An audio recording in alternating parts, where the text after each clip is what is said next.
Hello दोस्तों, episode की starting में हम स्लर के पर्सपेक्टिव से उसका पास्ट देखते हैं और हमें किंडाका दिखाया जाता है जो जमीन पर मोशनलेस पड़ा होता है और उसका काफी ब्लड लॉस हो चुका होता है। उजुकी किंडाका को देखकर पैनिक में आ जाता है और वहां से भागने लगता है, लेकिन अकाओ जल्दी ही उसे पकड़ लेती है और उसके सिर पर गन पॉइंट कर देती है। अकाओ कहती है, मुझे पता है किंडाका की मौत तुम्हारे पॉइजन गिराने की वजह से हुई, क्या ये तुमने जानबूझकर किया था? लेकिन उजुकी गुस्से में आ जाता है और कहता है, मेरे पास और कोई चॉइस नहीं थी। फिर वो गुस्से में अकाओ पर अटैक कर देता है, लेकिन अकाओ आसानी से खुद को डिफेंड कर लेती है और दोनों के बीच फाइट होती है। लेकिन इस बार भी उजुकी हार जाता है। उजुकी इस टाइम बहुत हेल्पलेस फील कर रहा होता है और अकाओ से पूछता है, क्या तुम मुझे मारने वाली हो? अकाओ कहती है, तुम पहले क्या कह रहे थे कि तुम्हारे पास कोई और चॉइस नहीं है? इसके बाद उजुकी अकाओ को सब कुछ बता देता है। मेरी फैमिली को हॉस्टेज बना लिया गया था और अगर मैंने किंडाका को नहीं मारा होता तो वो गाकू को मार देते। वो सिर्फ 13 साल का है और मेरे लिए छोटे भाई जैसा है। मैं एक ऐसी फैसिलिटी में बड़ा हुआ जो अनाथ बच्चों को असैसिन्स बनाने के लिए ट्रेन करती थी। हम सिर्फ जे के वेपन्स थे। हमें अपनी खुद की लाइफ जीने का कोई हक नहीं था। हमें जबरदस्ती ऐसे मिशंस दिए जाते थे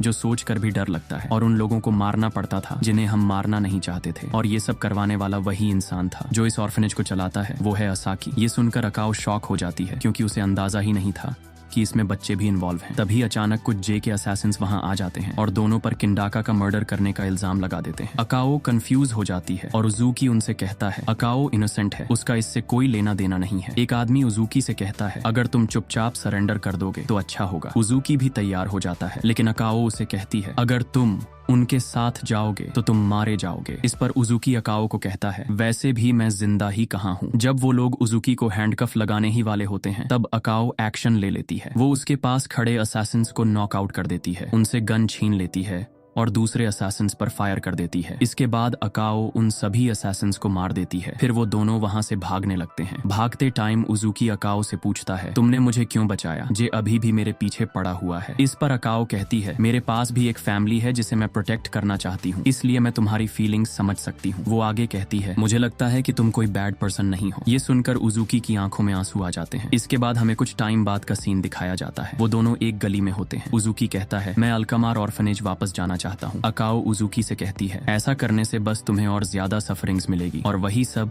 फिर से रिपीट होगा। लेकिन उजुकी बार बार वही बात दोहराने लगता है, इसलिए अकाओ उससे प्रॉमिस करती है और कहती है, फाइन, मैं तुम्हारी फैमिली को बचाने का कोई ना कोई तरीका ढूंढ ही लूंगी, लेकिन बदले में मुझे सिर्फ एक बॉक्स सिगरेट्स चाहिए। उजुकी कहता है, मैं तुम्हें इसमें नहीं फंसाना चाहता, तुम नहीं जानती कि असाकी कितना खतरनाक है। लेकिन अकाओ उसकी बात को इग्नोर कर देती है और कहती है, मेरे लिए फिक्र मत कर, मैं पहले ही इसमें फंस चुकी हूँ। इसके बाद दोनों मिलकर एक कार स्टील कर लेते हैं। गाड़ी में बैठने के बाद अकाओ मजाक में कहती है, मुझे कहीं पर जाकर फन करना चाहिए। इस पर उजुकी उसे बताता है कि उसने कभी भी जेसीसी या ऑर्फनेज से बाहर कदम ही नहीं रखा। तभी अकाओ उसे एक कन्वीनियंस स्टोर पर गाड़ी रोकने को कहती है जहां वो सिगरेट्स और फूड खरीदती है। अकाओ कहती है, जेसीसी का पैक्ड मील बहुत खराब है। और ऐसे ही बातें करते करते वो दोनों आगे बढ़ते रहते हैं। जल्द ही वो एक गैस स्टेशन पर पहुंचते हैं जहां वो कार में गैस फिल करने लगते हैं। उन्हें पता चलता है कि उनके पास मनी ही नहीं है, तो इस पर उजुकी सजेस्ट करता है कि कार के पीछे रखे सामान को बेचकर कुछ पैसे मिल सकते हैं। वो वहां से चले जाते हैं, लेकिन जे के असैसिन्स गाड़ी से उनका पीछा करने लगते हैं और गनमैन उन पर फायर करने लगता है, लेकिन दोनों उनसे बचते बचाते वहां से निकल लेते हैं और आगे बढ़ते रहते हैं। इसके बाद हमें 1 साल बाद का सीन दिखाया जाता है। एक अननोन पर्सन किसी से डरकर भाग रहा होता है, तभी वो वहीं मारा जाता है। हम वहां अकाओ को देखते हैं जिसने उस आदमी को मारा था। अकाओ अपना असैसिन वर्क कर रही होती है। इसके बाद उसका बॉस उसे पैसों से भरा एनवेलोप देता है और कहता है, कैसा रहेगा अगर तुम फ्रीलांस काम छोड़कर हमारे लिए काम करने आ जाओ? लेकिन अकाओ मना कर देती है और वहां से चली जाती है। इसके बाद अकाओ एक अबैंडन्ड बिल्डिंग में पहुंचती है जहां वो और उजुकी छुपे हुए हैं। अकाओ अपना चेहरा धोती है, लेकिन उजुकी उसके हाथों पर खून देख लेता है। वो अकाओ से पूछता है, क्या तुमने फिर से किसी को मारा है? अकाओ इस बात को अवॉइड करने की कोशिश करती है, लेकिन बाद में गुस्से में आकर कहती है, हमारे पास जिंदा रहने के लिए पैसों की जरूरत है। उजुकी कहता है, हम अपनी पहचान छिपाकर कोई दूसरा काम तलाश कर सकते हैं। लेकिन अकाओ उसकी बात को इग्नोर करते हुए कहती है, अगर तुम अपने फ्रेंड्स को बचाना चाहते हो तो ऑर्फनेज में तैनात 20 हाईली स्किल्ड असैसिन्स को हराना होगा। लेकिन हमें पता है कि उजुकी को ज्यादा खून खराबा पसंद नहीं है, खासकर अकाओ का। इसके बाद वो दोनों रात को सो जाते हैं। अकाओ अपने मन में सोचती है, मुझे उजुकी की इनोसेंट थिंकिंग बहुत पसंद है, लेकिन ये पॉसिबल नहीं है। ये वर्ल्ड हर किसी के लिए काइंड नहीं होता। कुछ लोग इतने लकी नहीं होते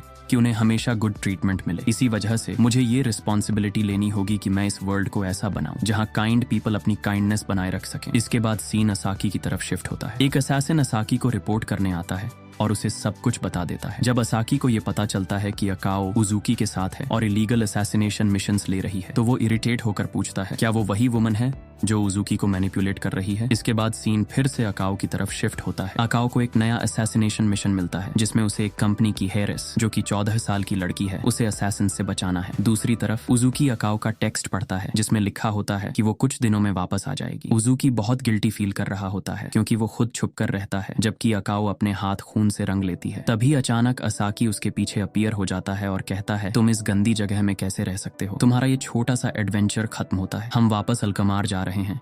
लेकिन उजुकी मना कर देता है। तब असाकी उसे इमोशनल ब्लैकमेल करने लग जाता है। इसके बाद असाकी उजुकी को एक फाइनल मिशन का प्रपोजल देता है। मेरे लिए एक आखिरी मिशन करो, जॉब ये है कि एक स्किल्ड असैसिन को एलिमिनेट करना है। मिशन कंप्लीट करो और मैं प्रॉमिस करता हूँ कि तुम्हारे फ्रेंड्स को अल्कमार से आजाद कर दूंगा। अपने फ्रेंड्स की सेफ्टी के लिए उजुकी आखिर में इस मिशन को एक्सेप्ट कर लेता है। दूसरी तरफ हम अकाओ को देखते हैं जो अपने मिशन पर जा रही होती है। वो उजुकी की बातों को याद करते हुए कहती है ये मेरा आखिरी असैसिनेशन होगा। इसके बाद हम स्लर को देखते हैं जो असैसिन प्लेस पर पहुंच चुका होता है। वो सोचता है टारगेट 5 बजे यहाँ से गुजरेगा, क्या मैं उसे मार पाऊंगा? मुझे मारना ही होगा। मैं हमेशा सिर्फ अपनी प्रोटेक्शन के बारे में नहीं सोच सकता। दूसरी तरफ अकाओ एक गाड़ी में होती है लेकिन उसे डेंजर फील होता है और वो ड्राइवर को कार रोकने के लिए कहती है, लेकिन इससे पहले कि अकाओ रिएक्ट कर पाती कार के टायर्स पर अटैक हो जाता है। अकाओ तुरंत बाहर कूदती है लेकिन तभी एक हुडेड असैसिन अचानक उस पर जंप करता है और उसे एक अबैंडन्ड बिल्डिंग में फेंक देता है। असैसिन एक वेपन निकालकर अकाओ पर अटैक कर देता है लेकिन अकाओ उसे डॉज कर लेती है और पलटकर उसके फेस पर अटैक करती है। तभी अकाओ को असैसिन की आंखें दिखती हैं और वो अचानक शॉक में फ्रीज हो जाती है। वो पहचान लेती है